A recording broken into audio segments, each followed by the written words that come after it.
Welcome to Technology Tips from the J. Lewis Crozier Library. This is a series of videos to talk you through and walk you through some of the technology associated with the Crozier Library. And we're doing these especially because of COVID-19. Our building's still closed to patrons, but we want to be sure that you can access the many online resources that are available for you. And today, we are going to talk about the online resources that are available for children. So if you're a parent or a guardian, this should be a helpful technology tip video for you. We're going to start at our website, crozierlibrary.org. And if you scroll down at the website, the very bottom of the page, you see some links, and we have a link to the county library system, to Power Library, which is the Pennsylvania's online resources, as well as a link to Overdrive and RB Digital, which are ebooks and digital magazines. But we're going to go right here to Crozier Libraries. Will take us to delcolibraries.org, and we today are going to explore the e-resources. And there are a lot of them, and one of the nice things we can do is we can filter this list. So we're going to come down, scroll down the page till we get to filter by audience, and we're going to choose kids. And that's still going to give us a list of 23 different resources, and we're not going to look at all of them in this video. I'm just going to highlight a few for you just to give you an idea of the wide range of resources that are available. There are several story times or read alouds or digital ebooks that are available for you to read with your kids or have them listen to. This link, Delco Digital Storytime, takes you to the Delco Library's YouTube channel, and there are, at the moment, 449 different stories that have been put up here by a variety of children's librarians in Delaware County. And if you're looking for a book for your child to listen to, you've come to the right place here. There are some short books. There's a Walkin' in My Pocket, which is just about 3 minutes, or there are some longer ones, and some of the books have activities that you can do with them as well. So this might definitely be a helpful resource for read-alouds. In that same vein, there's animated read-alouds from the Ezra Jack Keats Foundation. There's book flicks. There is also, I think there's another one down here as well, another read-along, Storyline Online, which actually involves actors or actresses reading these books. There's categories that you can take a look at and read those books. So when you click on one of the book titles, you get to choose whether you want to watch this book through YouTube or SchoolTube or Vimeo. We'll pick SchoolTube, and it'll take us to the video so we can listen to and watch Dooley Hill read this book. And then what's really nice besides that, we've got a suggested grade level, how long the story is, get a little overview of the book. And another nice thing here is there are activity guides as well.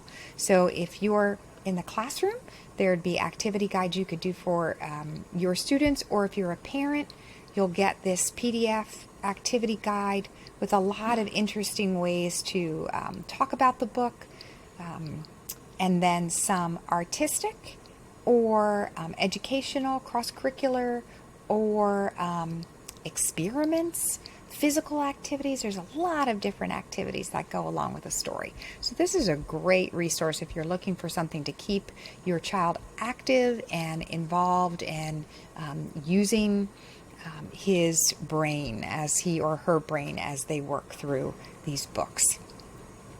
There's also another great resource here. One of the things that a lot of us are thinking about at this time is how much screen time kids are getting. So one of the resources here is Audible for kids. So when my child was growing up, it was books on tape, but here you can listen to books. We've got a lot of different categories, and you can pick the book, and then the your child can listen to the book. If you happen to have the book in your house, your child can read along while the narrator is reading. So Audible would be another great resource, especially if you want to try to limit screen time a little bit. There's also a series of research resources here. So if you're looking especially for nonfiction books, you might want to check out Book Flicks, which are both videos and the ability to read books. You might want to look at the ebooks from Capstone, science titles, multicultural titles. There are Learning Express libraries. And there's also Novelist. So especially if you've got kids who are a little bit older, because some of these other, especially the read alouds, are geared more towards younger kids. If you're looking for books for kids through 8th grade, Novelist is a great place to go to look for books to read, look for new authors. If your kid says, I don't know what to read, you can use Novelist as a way to help your child find some new books to read. See if this one loads here.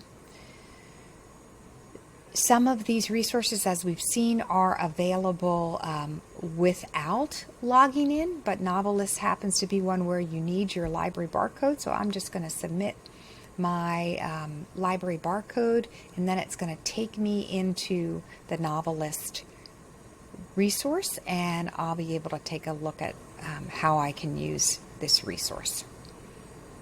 So I can do a basic search.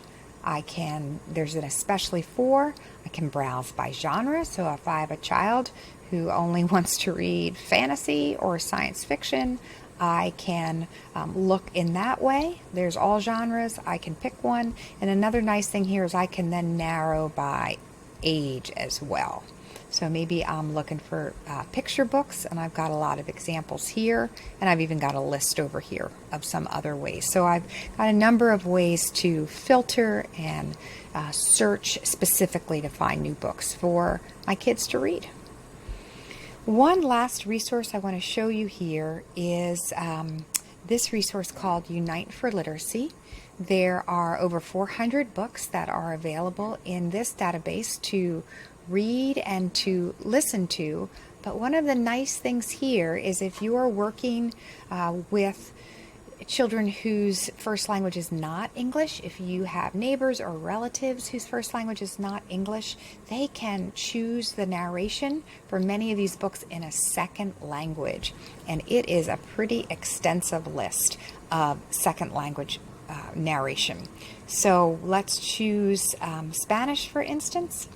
And when we do that, we get a list then of all the books that are available in with a narration in a second language. So the children will be able to see the words in English, but they'll hear it in Spanish, and they'll be able to start developing their vocabulary in both of those languages. So that is the resource Unite for Literacy. So once again, we went to the Crozier Library's website. We chose Delco Libraries. That took us to the homepage where we chose Explore e-resources.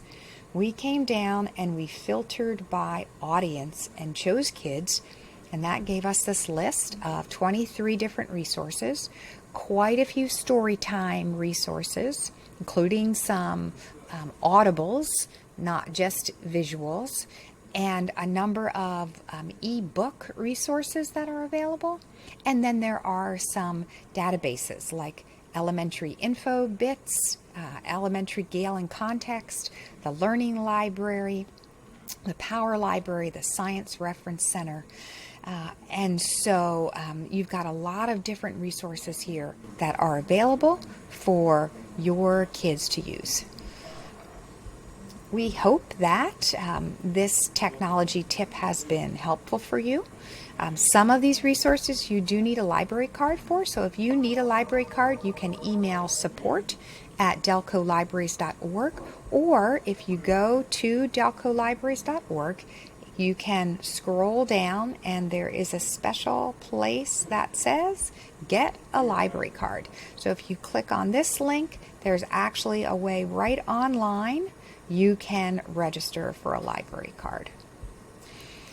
If you have any questions, please email us at jlcrozierlibrary@gmail.com, and we will be happy to do our best to answer those questions. If you have some other topics that you're interested in for our Technology Tips video series, please email us those topics. We'll do our best to create a video, or we'll find resources for you so you can accomplish that technology job as well. Thanks so much for listening to this Technology Tips video from the J. Lewis Crozier Library.